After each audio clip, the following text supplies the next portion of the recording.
He arrived at the house before sunrise every day, when the street was still quiet and the world had not yet decided how cruel it wanted to be.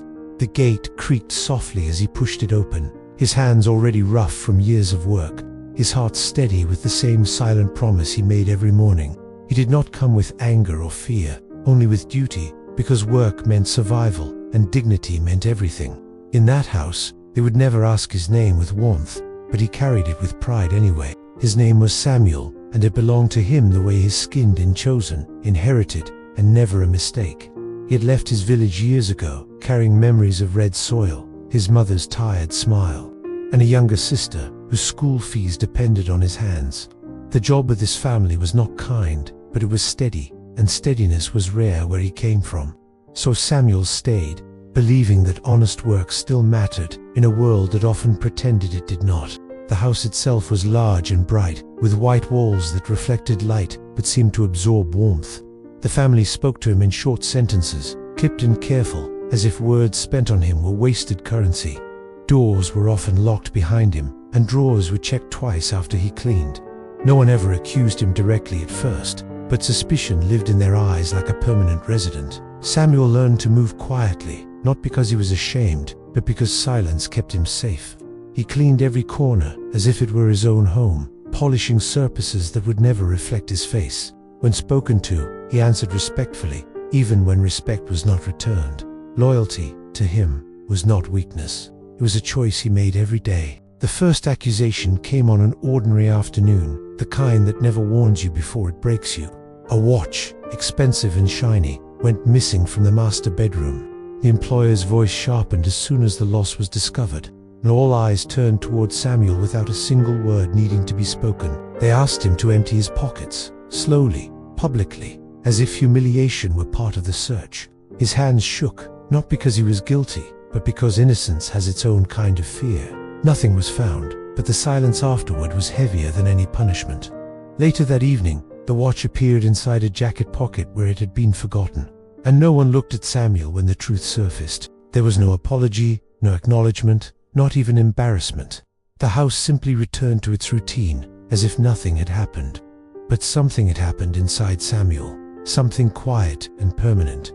He learned that truth did not always matter when judgment had already made its home. The second incident came with a child's cry that echoed through the hallway. One of the children had fallen while playing in the garden, scraping his knee badly enough to draw blood. Samuel was in the kitchen at the time, washing dishes, but facts moved slower than assumptions. They accused him of neglect, of carelessness, of not watching closely enough. Words like irresponsible and dangerous were spoken without hesitation. Samuel tried to explain, gently, but explanations sound like excuses when no one wants to listen. Later, the security cameras showed the child running alone, slipping on wet grass. The evidence was clear, undeniable, and uncomfortable. The room went quiet, and the subject was changed. Once again, the truth arrived, too late to save his dignity. Samuel went back to work as if nothing had happened, because stopping would only prove them right in their own minds.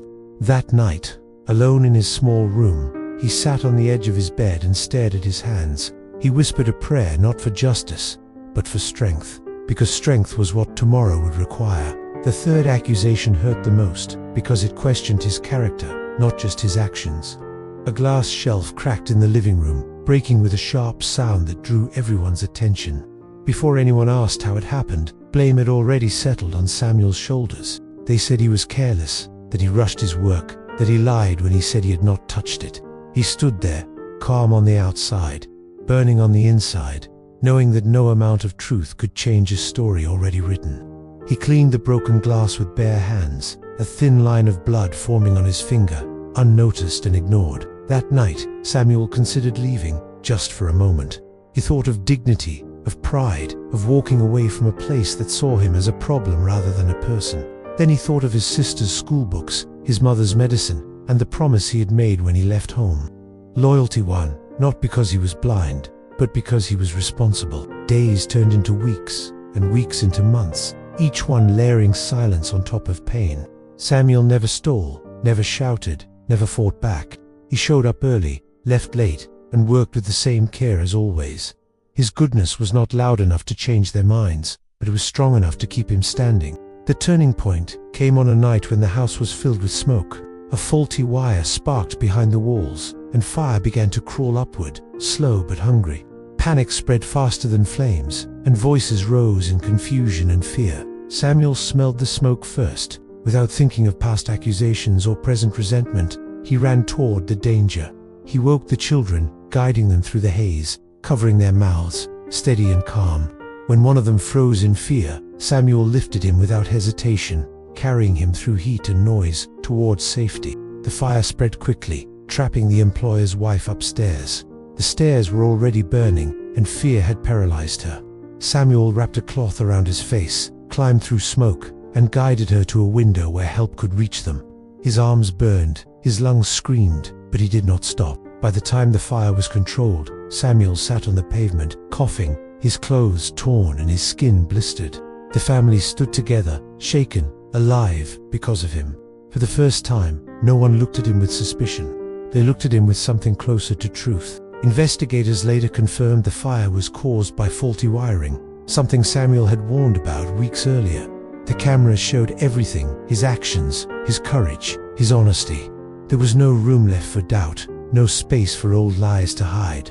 The employer approached him slowly, eyes heavy with realization. Words came out broken, imperfect, but sincere. An apology was offered, not just for the fire, but for every silence that followed every accusation. Samuel listened, nodding gently, not triumphant, not bitter. He did not ask for praise or reward. He only asked to be seen as he had always been. The family changed after that day. Not instantly, not perfectly, but genuinely. Doors stopped locking behind him. Voices softened, and his name was finally spoken with respect. Samuel continued working there, but the house felt different now. Lighter, quieter, in a better way. He remained the same man he had always been, because his goodness was never dependent on their approval. His color had not changed, but their vision had. In the end, they learned what Samuel had always known. Skin is a gift from God, not a measure of worth. Humanity lives deeper, in choices made under pressure, in kindness offered without condition, in loyalty that survives cruelty. And sometimes, it takes fire to reveal the truth that was standing quietly in front of us all along. If this story moved you, take a moment to reflect on how easily we judge, and how rarely we truly see.